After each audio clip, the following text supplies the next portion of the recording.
Welcome to the Ambulatory Healthcare Today podcast, hosted by the NextGen Advisors. Accelerate your success with insights from a multidisciplinary team of healthcare experts as they discuss an array of topics. These timely discussions can help you better navigate the challenges of running your ambulatory care practice. Here is your host.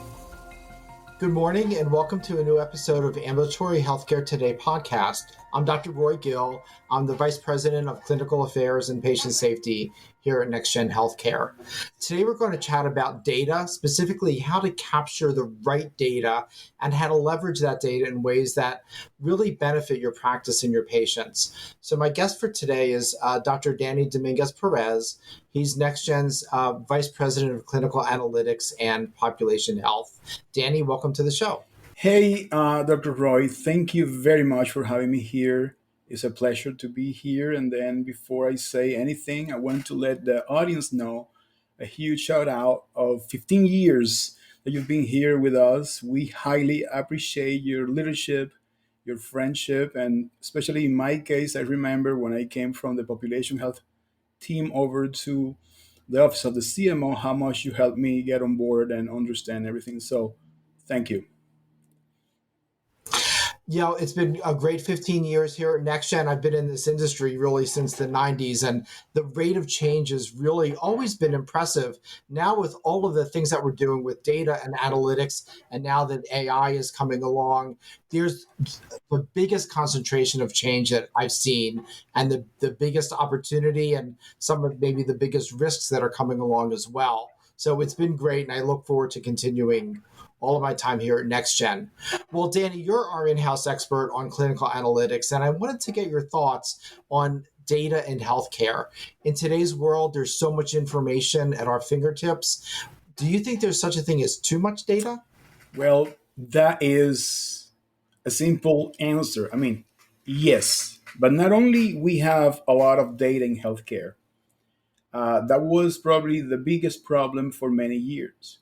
Today, we also have too many insights. And what I mean by that is at any given moment when a provider or a care team is either preparing for an encounter or with the patient in front of them, there is a lot of things that are actually built insights from a gap in care to a risk assessment to something that is missing to a clinical decision support that they need to pay attention to. So both the wealth of data and the amount of insights is just too big to control. That big question begs an answer that is not actually related to data to start the conversation. And in my experience in healthcare, particularly in the many years that I spent as head of quality and in population health, it comes to how strategic you are in approaching what you do for your organization before even considering the data, the insights of the tools. And then you'll be amazed how not frequent organizations actually look at that. And let me give you some ideas to actually accompany this question of there is so much data and what do we do with it. It's what I called the assessment of who you are, in what, let's say, step in your evolution as a healthcare organization you are. And then you bring to that equation a couple of things. You need the context or of the organization you're in, as well as the level of sophistication when it comes to really understand what do I do with data. And then sophistication means two things maybe in this context. It means one, technical sophistication, which is, you have a very strong IT department. Do you have your data in the cloud? Are you, in the latest and greatest of the software? And then do you have the resources to support that? But it also comes to organizational sophistication, which is how good are you at adopting new workflows, at actually training the team, at documenting that. So that is step number one before you even consider how you look at data. The other one aspect here is if you go out there and you talk to a lot of clients, they'll tell you quite a bit. I have a lot of challenges. I have a lot of things that I need to do with the data. But when you ask, what are some of these challenges? They'll mention two, three, four. Like, really few of them are capable of articulating what is the long list for the challenges. So there is no even room for you to say, what are my top priorities?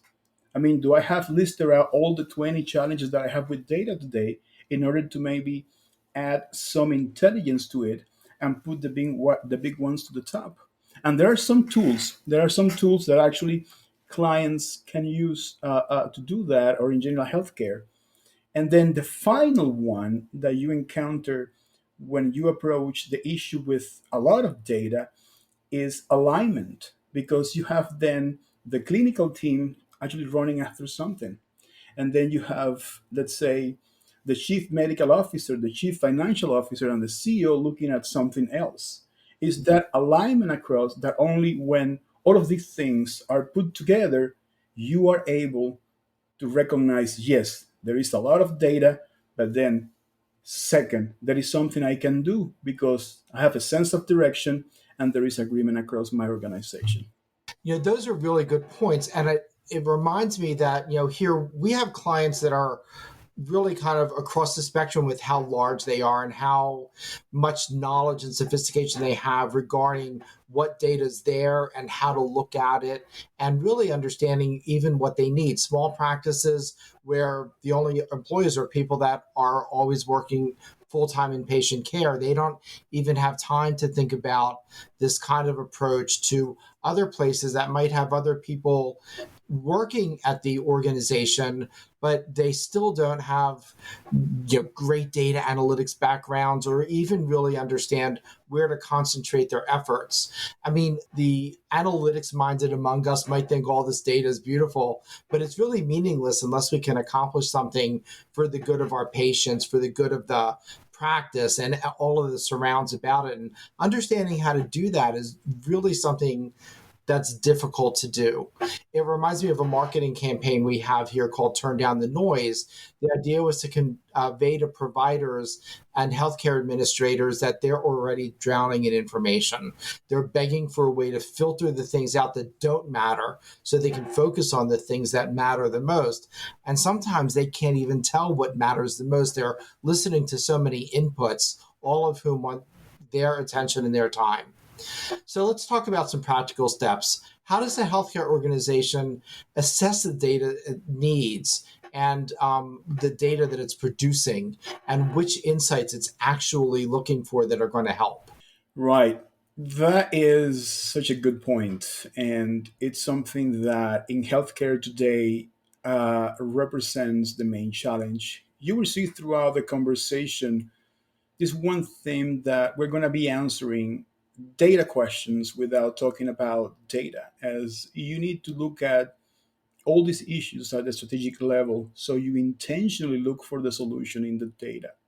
I always like to do this experiment where I always say, if you had a magic wand and every single gap in care, every single piece of analytics that, by the way, the one patient in front of you currently has, and you look at that, let's say, point of care tool of choice in your organization, and then the red represents all the gaps in care, you could see a number there, anything between 50 to 60, 45. How much of that you can do? The care team will be paralyzed, and the provider probably will run from that computer, not wanting to see the patient. So there needs to be eventually, I'm sure there will be these signs of the analytics in order to prioritize what you can cover and what you can do at any given point. So it comes back to that initial conversation statement of strategic alignment. So, who you are, how many things do we have? What's the total number of all the challenges when it comes to analytics that we have here?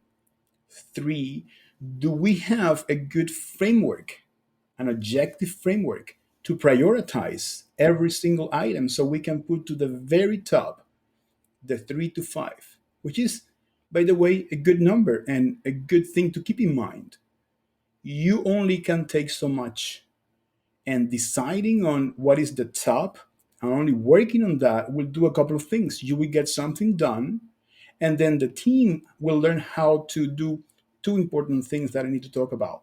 One is creating or adhering to good workflows and documenting and training all of that, which is as important or more important than having access to the data. That was every single time the issue.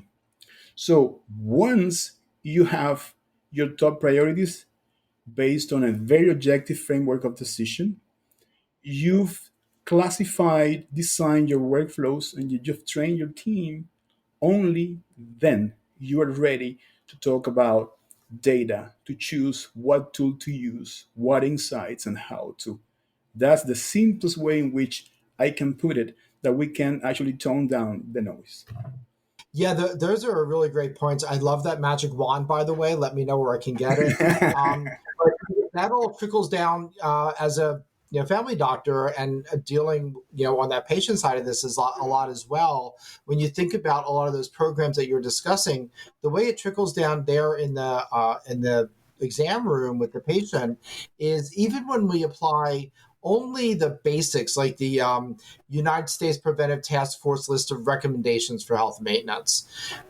You can look at a patient, say a middle aged patient, and they might have 15 things that they're due for. Again, they're important. You can make the case that they're all important, but how do you prioritize that? I can't do them all. The visit will take 2 hours, and the staff will be doing so many things and those programs really have to come together. We need the trainings, not just the physician, but all the staff and making sure everybody's on the same page.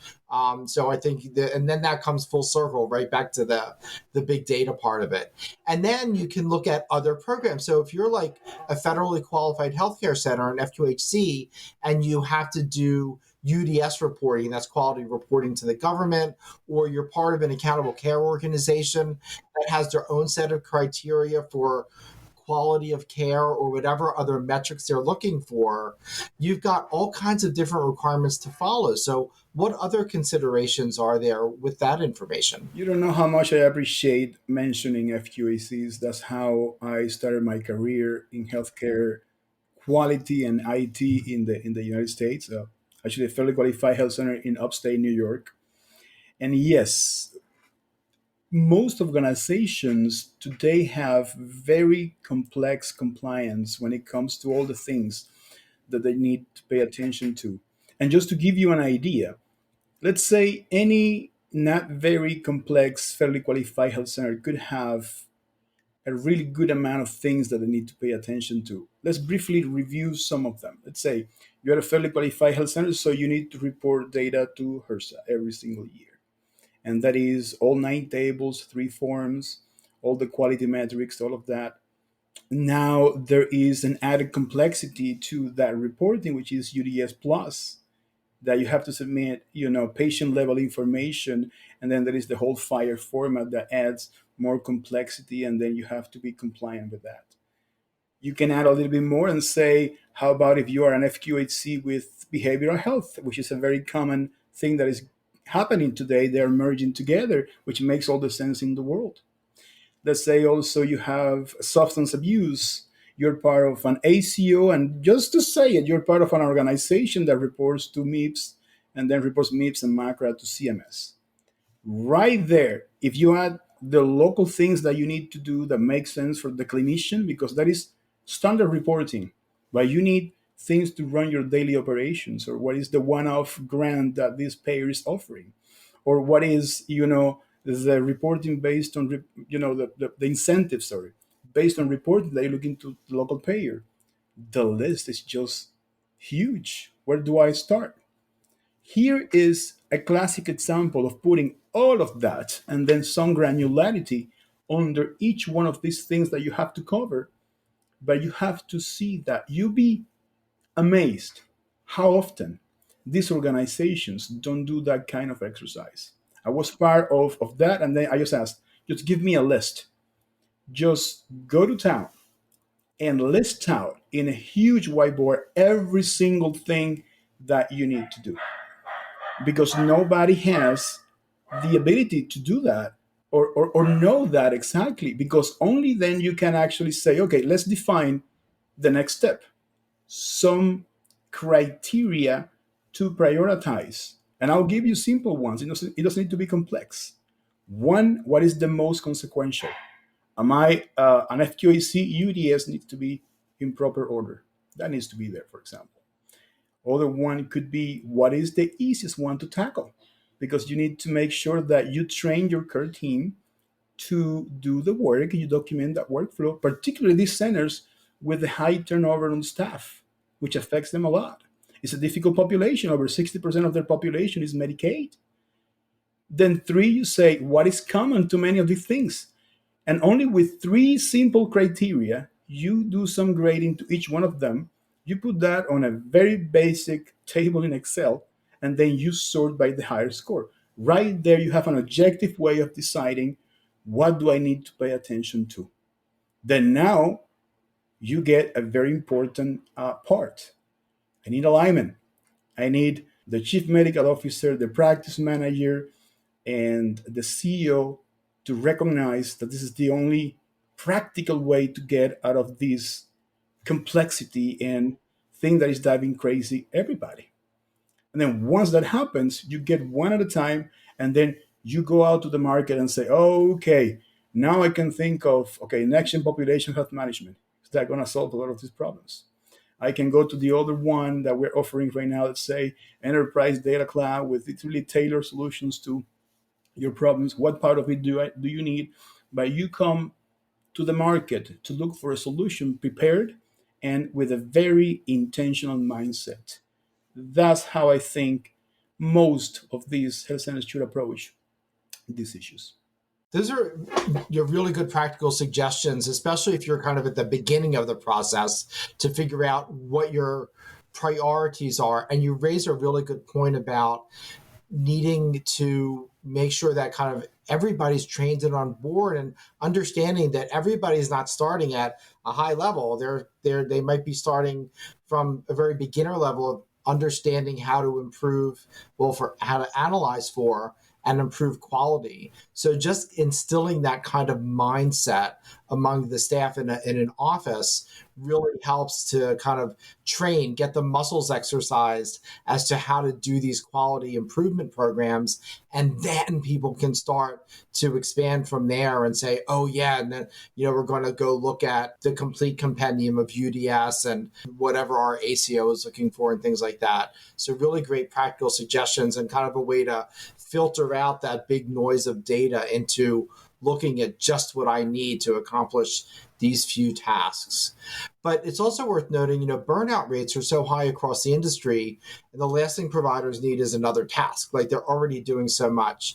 As a doctor, I can kind of stumble through the process. I can make guesses as to where to focus my energies, or I can partner with an organization that knows this inside out. So either, even if you're at the beginning or middle of that process, it really helps to have some hand holding along the way and some guidance along the way. And that's really where NextGen comes in, I think. That's correct. And now that you mentioned provider burnout, that really resonated with me, as before coming to the US, I practiced medicine in some other countries. I think the first time I was exposed to electronic medical records was in Africa in 2008.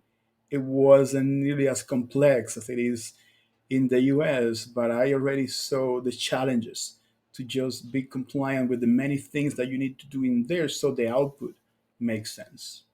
So when I came to the United States, I was presented to the first complex EMR, and then I quickly understood why the 50 something percent burnout rate in this country. The amount of clicks, all that you had to do for meaningful use, because there was a huge investment. So we have to really make sense out of this. Plus everything else that I had to do at the same time. I need to take care of the patient. The patient wants me to look him at the face or her at the face. And the EMR, the many clicks and the whole thing, all the requirements was in the middle of that so noble goal. And yes, there are multiple teams and action that can help with that hand holding to walk you through an analysis of what's going on in my organization, an assessment of the totality of every single thing that we need to do.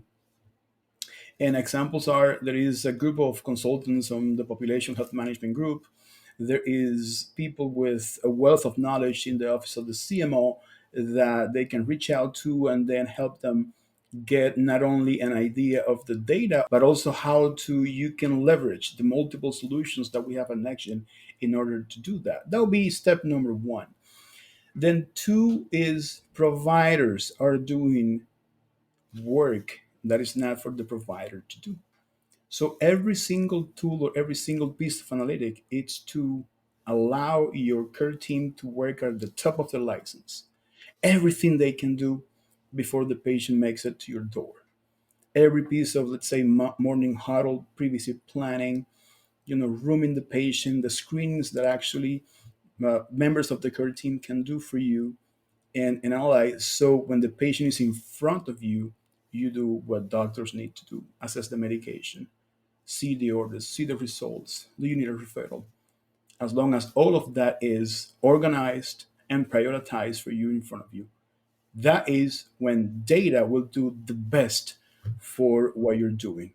One other thing is that in the history of insights and analytics, we never paid much attention to too much information, as you said, like turning down the noise.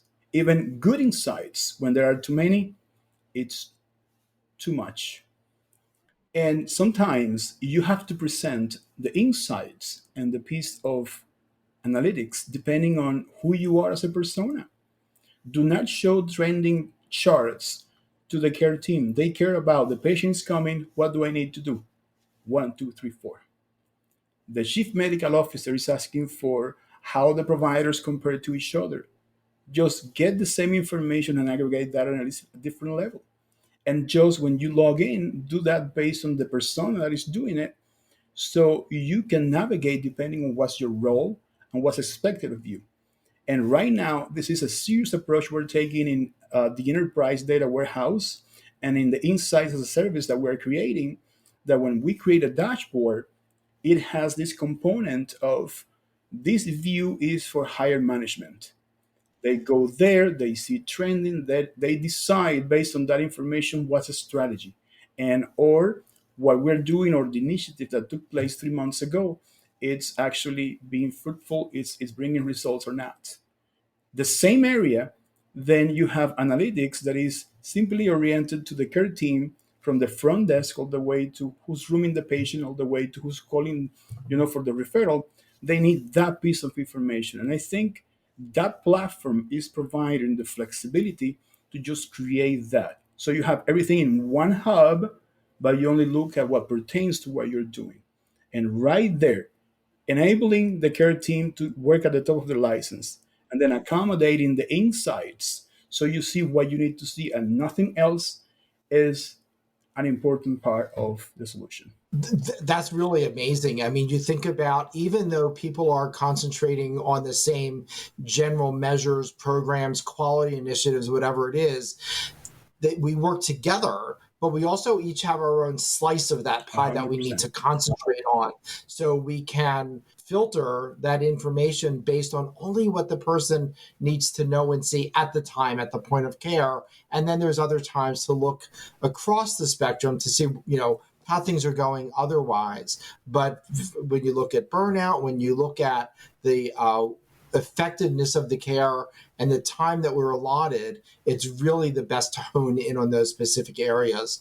And for our listeners in the FQHC space, you'll be excited to learn that NextGen is really at the forefront of helping clients achieve the UDS Plus reporting requirements. I know, Dany, a lot of meetings we're on, I'm always hearing about this UDS 100%. Plus. And it sounds like you're making great strides into it. It's really, really been challenging, and we'll have a lot more to share about that topic soon. So, Dany, I really enjoyed the conversation, and I really appreciate all your insights and really great and practical ideas of ways people can use the data and also ways that NextGen can help. And you've really given us like the best kind of information, the actionable kind. My pleasure. I really enjoy these kinds of conversations, so it's no struggle at all. Thank you very much. Thanks. And to the listeners, I really appreciate you making time to listen to the Ambulatory Healthcare Today podcast. To learn more about how meaningful data can supercharge healthcare delivery, visit nextgen.com. If you're not already a subscriber to Ambulatory Healthcare Today, please follow along so you won't miss our next conversation. Thanks for listening to the Ambulatory Healthcare Today podcast, hosted by the NextGen Advisors. Never miss an episode by subscribing at nextgen.com/podcast. To see a list of products and services tailored for ambulatory care practices, visit nextgen.com.